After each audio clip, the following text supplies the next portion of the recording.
This is Fresh Air. I'm Terry Gross. My guests, Tegan and Sara, are twins and musical collaborators, singer-songwriters who have won awards for their music and for their advocacy of LGBTQ issues. They've won 3 Juno Awards, the Canadian equivalent of the Grammys, and they've received a Grammy nomination. They were honored by the New York Civil Liberties Union. Their album Heartthrob was on our rock critic Ken Tucker's top 10 list in 2013.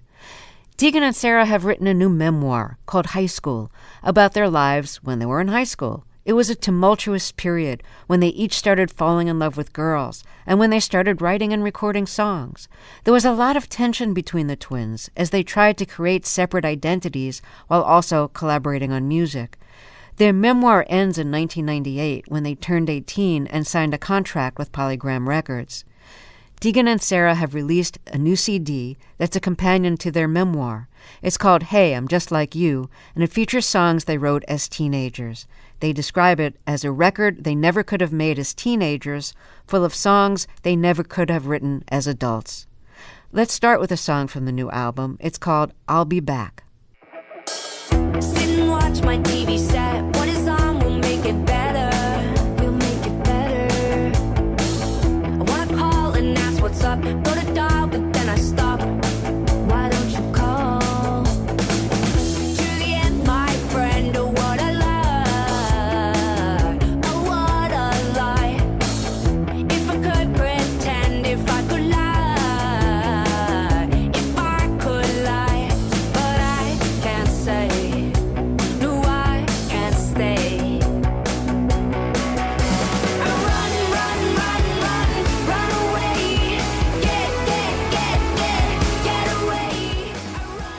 Tegan, Sara, welcome to Fresh Air. It is a pleasure to have you on the show. We're so delighted to be here, Terry. Thank you so much. Were you afraid about going back and, revisiting songs that you wrote as teenagers and then recording them? When I look at things I wrote when I was in high school, I actually have some things I wrote when I was in high school. I have them deeply hidden in boxes, in closets, and there are so many things on top of those boxes I can't possibly ever get to it. I'm not quite ready to burn it, but God forbid I should ever actually look at it. So what was it like for you to revisit early songs?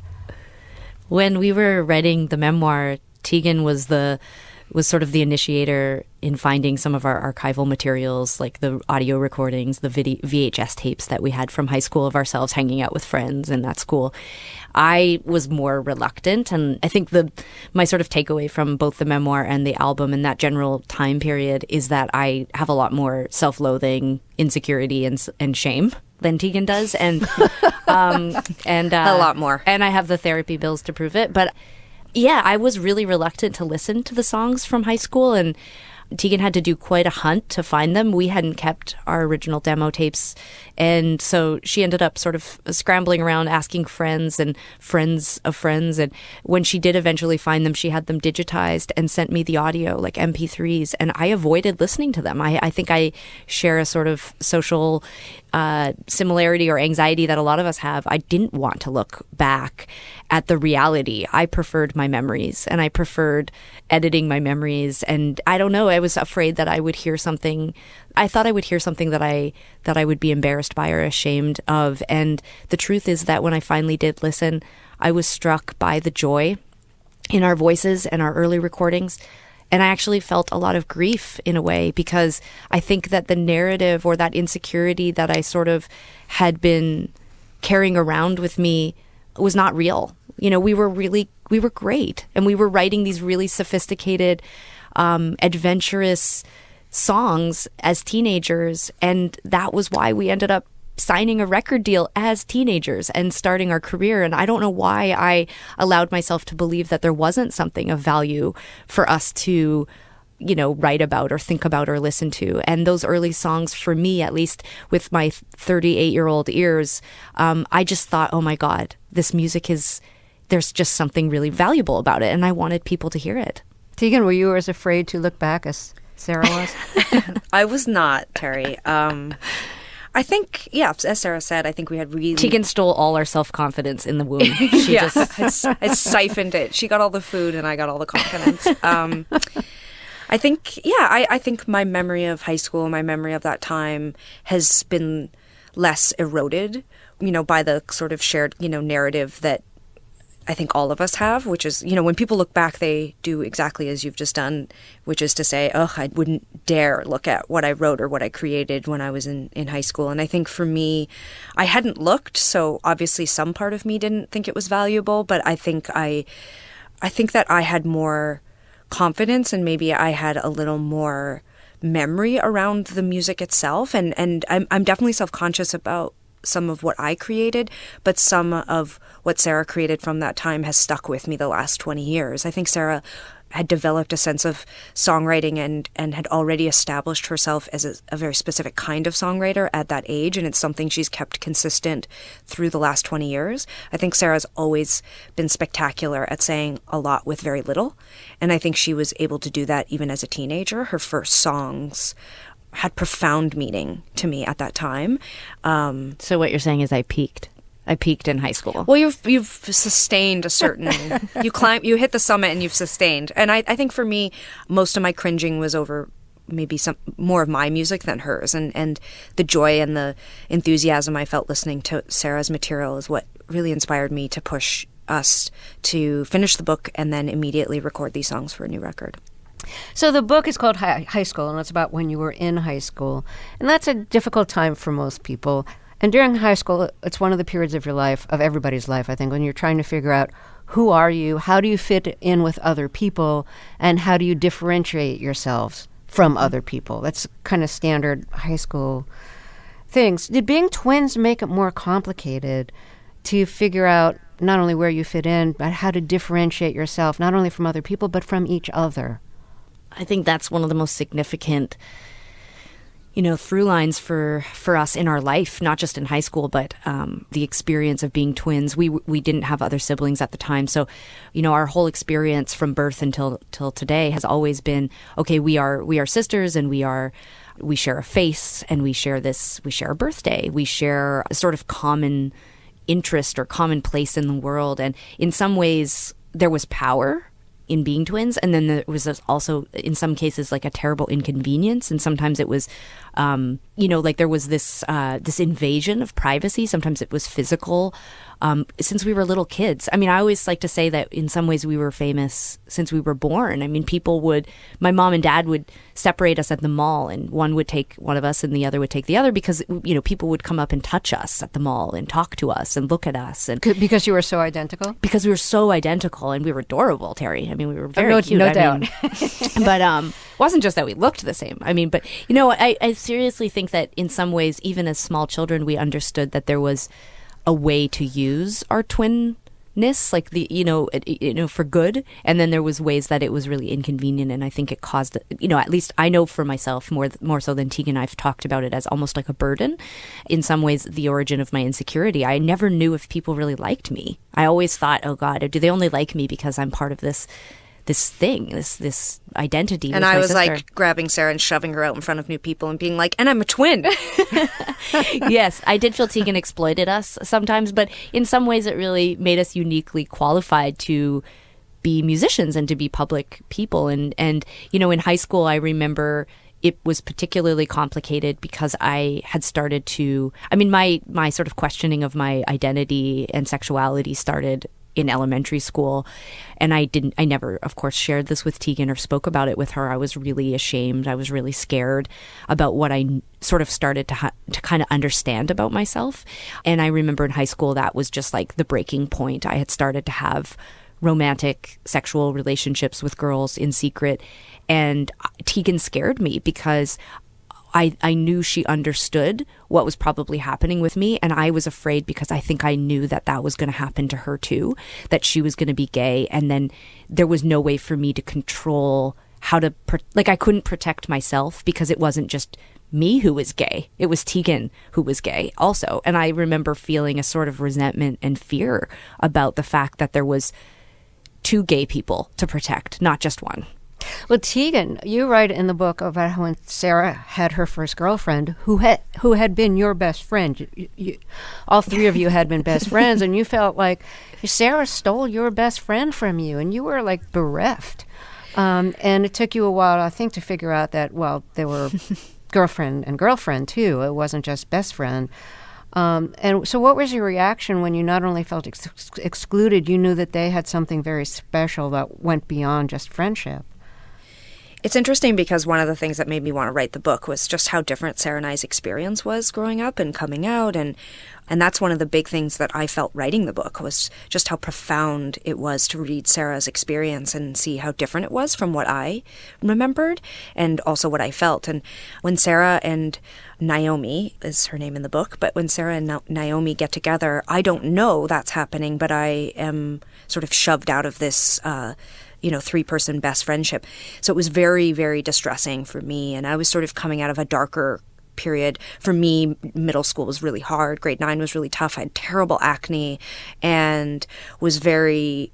I would say now, with using my adult language, I was definitely depressed, but I didn't know that I was depressed. And so when this happened, when Sara and Naomi got together, I was very confused, and I sort of had been coming out of this darkness, and Naomi was a big part of that. So I felt really left out. But then when I read Sara's side of the book, it was so sad to me that Sara had seen my reaction was to be angry and to be, pressed against their door, being like, let me in.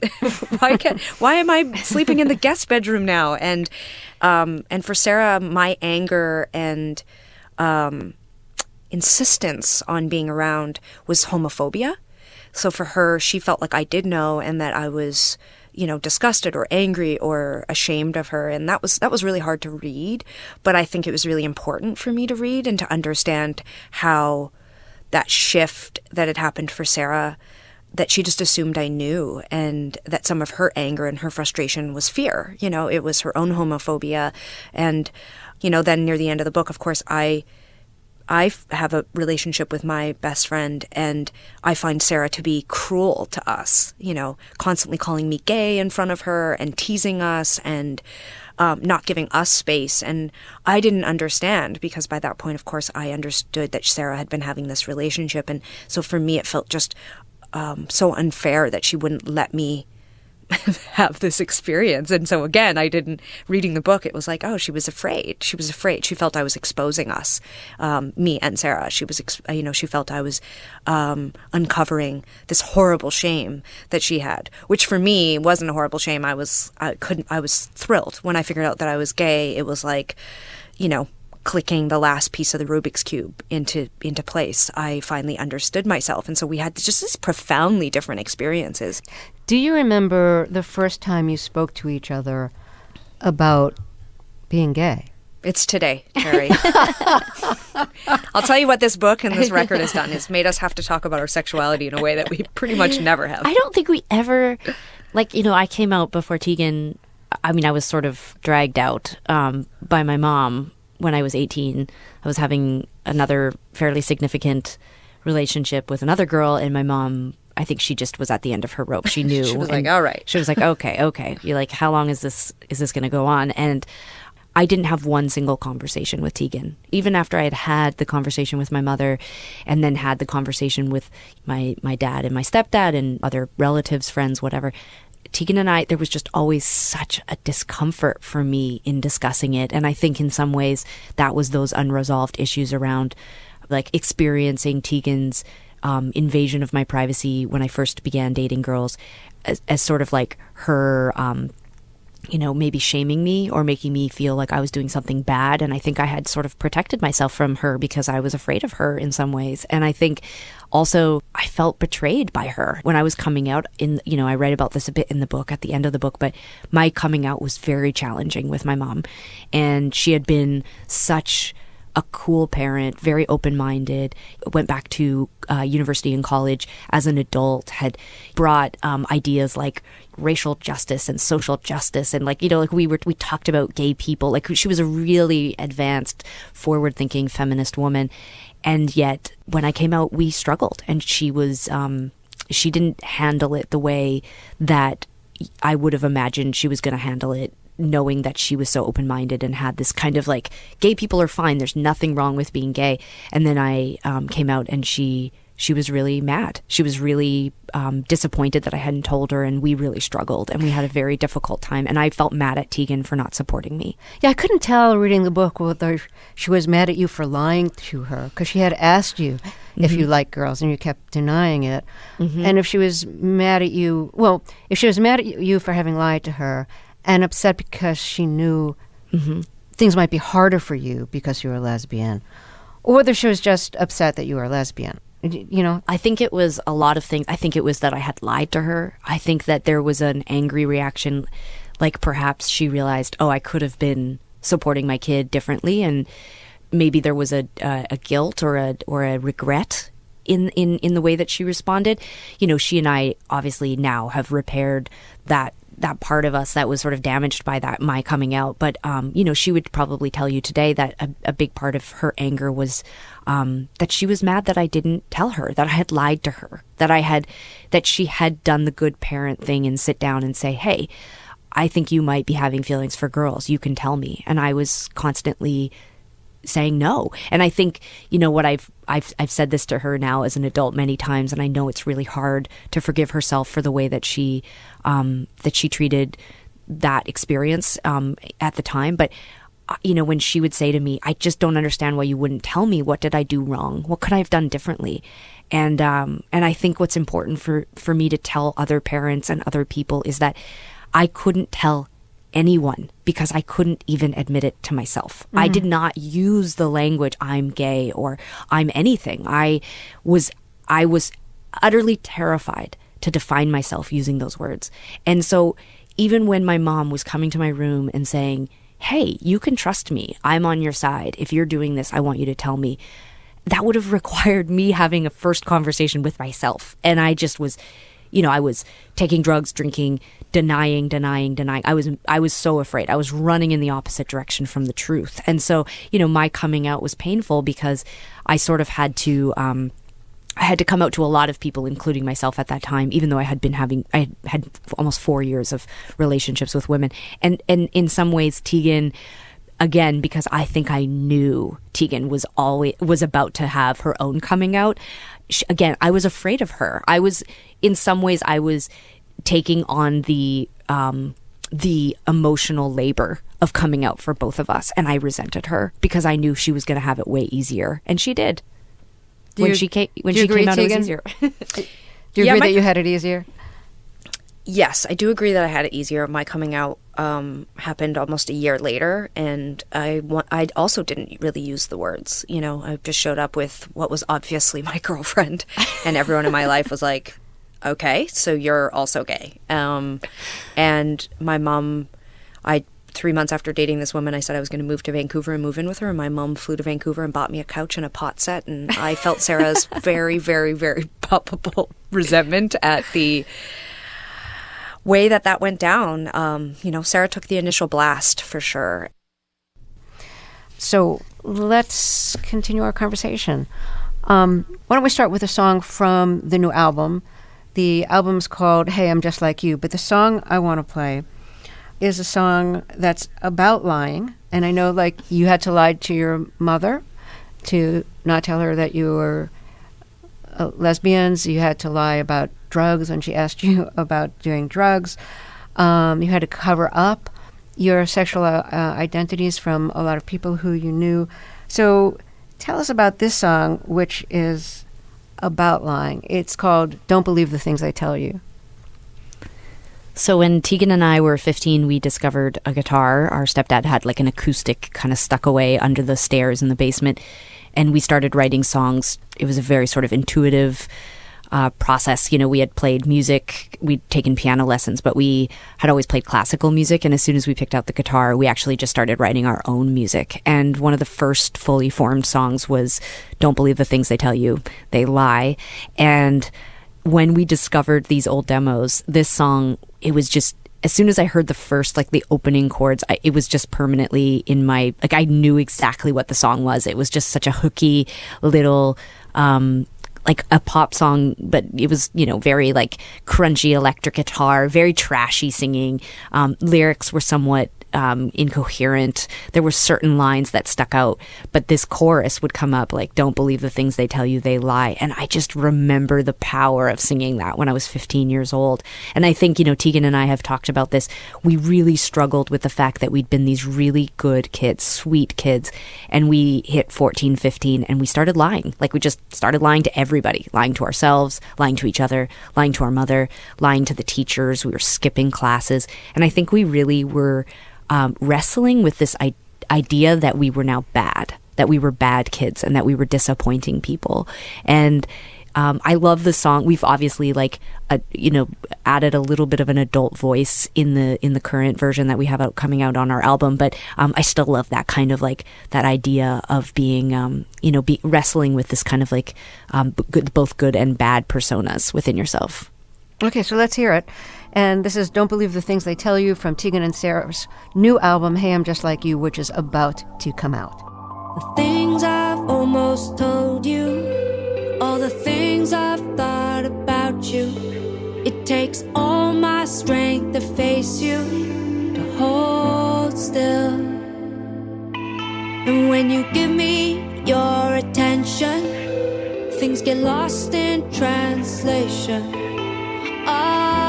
Again, tell you I don't love you at all, but I do love you. I don't wanna be a liar, but I do it every day. I don't wanna be so tired, but I can't sleep anyway. Don't believe the things they tell you, they lie. So that's a track from Tegan and Sara's forthcoming album, Hey, I'm Just Like You. It comes out on September 27th. So when you started writing songs, how much of it was you writing individually and how much of it was collaborating at the same time? Right from the beginning, we've always written separately. But I think in high school, we needed each other more. We would write and then or I would write a song and then I would go next door to Sarah's bedroom because I needed her to operate the tape deck, to help me record the song. We were obsessed with listening to ourselves. So right from the first song we ever recorded, which was called Tegan Didn't Go to School Today, you can hear the others, whoever's singing is the person who wrote the song, but you can hear the other's voice in the background trying to shout out, vocal lines or adding extra lyrics. And almost right away we started to weave our voices together. That was something that we had an instinct to do right away. Wouldn't call it harmonizing initially, but there was definitely a lot of collaboration like that. And then about maybe 6 months after we started writing songs, we had our 16th birthday and our mom got us an electric guitar. And that's when you can hear us really start to take shape, like the sound starts to take shape because there's two guitars, there's two different vocals happening. But the bulk of our songwriting has always been that one of us writes the song and then the other just kind of provides an editing or a background vocal or something. But they're credited to both of you. Always, yeah. Sarah doesn't know this because she's never bothered to look, but I'm actually, as the publisher, I get 60%. You do but she not. She doesn't understand. But no, we're 50-50 on everything. We share the work, I think we never saw it as my song or Sarah's song. I think we do craft our music to sort of come from both of us in a way. So you cited a song called Tegan Didn't Go to School Today. That was the first song, Sarah, that you wrote. And it's the lyric, or part of the lyric anyways, is quoted in the book. And as I read the lyric, I thought, I need to hear how that sounds. So would you? Oh, yeah, sure. It went, Tegan didn't go to school today, left me all alone to play. Took her purple shoes when she went back to bed. I could have kicked her in the head. Where's Tegan? Where's Tegan? That's basically how it went. And was that an autobiographical song, like torn from your life stories? It was. Tegan had these incredible. We would do one annual shopping trip for new back to school clothes. And it was so stressful because it was like you only got one shot, for the whole year. This was going to be your look. And oh, God, I remember shopping trips like that. it's so stressful. I mean, kids think they're anxious now. Try shopping once a year. Stressful. Anyways, my mom took us out, and I remember Tegan, this would happen a lot with us as twins. We didn't want the same thing. Like people will always say, did your parents dress you the same? Like, oh, yeah. We did not want to dress the same. Occasionally, we would become so like deeply connected to a piece of thing, like our snowsuits were the same because I think we just found the snowsuit we wanted and we were like, we have to have this. But Tegan had these great skate shoes, like like purple etnies. Purple etnies, and man, did I was just deeply jealous of them. They were fantastic. And I remember we would always get mad at each other when Tegan would get sick and I would have to go to school alone. I really felt angry with her.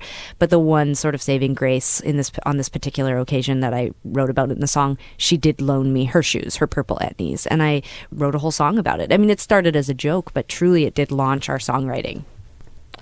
So your aunt suggested that you enter a competition at an area college. And the winner of the music competition was going to get hours of time in a recording studio and the possibility of a contract afterwards. So you entered the contest. You were the youngest ones in the contest. You won. You were 16 at the time, I think? 17. 17, yeah. Mm-hmm. Then by the time you were 18, as soon as you became legal and could sign a contract, you signed a contract with Polygram. And so another big turning point in your lives. I think, judging from your book, it was also a big turning point in differentiating yourselves more from each other. And Tegan, something that you say in the book, you say, a lifetime of calibrating myself alongside Sara ended abruptly. And this was about the same time period. So what ended it, and in what sense did you feel you were always calibrating your life alongside Sara's?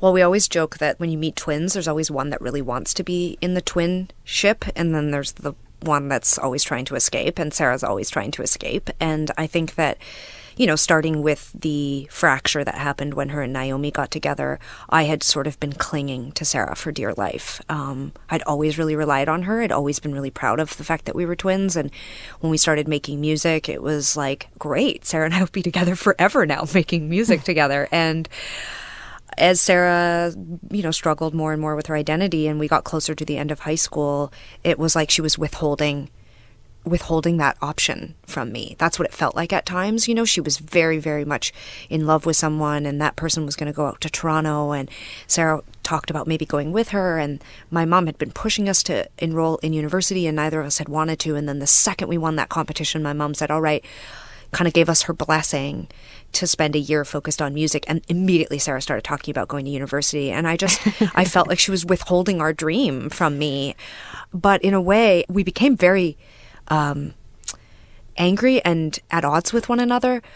But also, I started to just kind of climb out of this prison that I had sort of put us in together. And I realized, well, if Sara doesn't want that, then I'm going to go get it. And I'm going to be this. I cut all my hair off.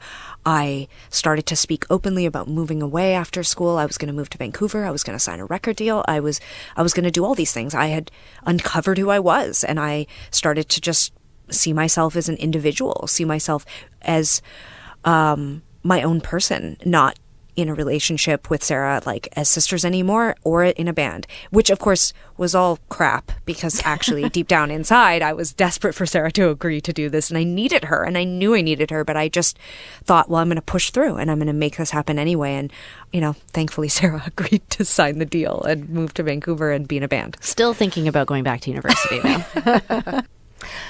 At what point did you decide to come out publicly? And how did you decide to do it? We never did. We just really looked gay. And I just don't think anyone, there was not, there was a handful of interviews we did in high school where we were 17-year-old high school students who just won a competition. The questions weren't very probing. It was very what do your boyfriends think? That sort of thing. I can remember very distinctly thinking, okay, I can't do this. I can't lie. I can't pretend that these songs I'm writing that are obviously love songs are about boys. Like, I really remember feeling that way. And again, it wasn't something Tegan and I discussed, but when we got out of high school, we took the long road and we ended up signing with Neil Young. And he had a little label called Vapor Records, and it was perfect for us at the time. There was a lot of discussion around, you will find your voices, you will tour the world, you will cut your teeth on big stages and little stages, you'll take the Greyhound, you will learn how to be musicians, you will build a career, and you will write your best music in your 30s and 40s. Take your time.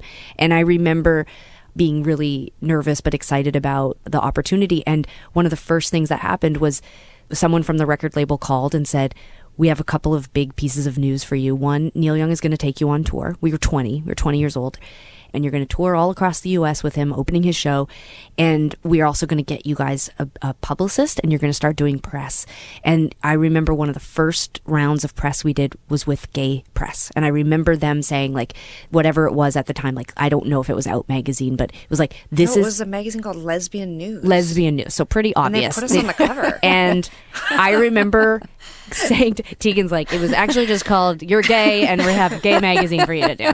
But so I remember calling, we had like a conference call with the label, and I remember being really nervous, and I remember saying, the label was three people. One was Neil Young's manager, Elliot Roberts. Yes, and I remember, so we're on the phone with a couple of people from the label and Elliot Roberts, Neil Young's manager, and I remember having to work myself up to it, but I said, is it okay if we do this gay press?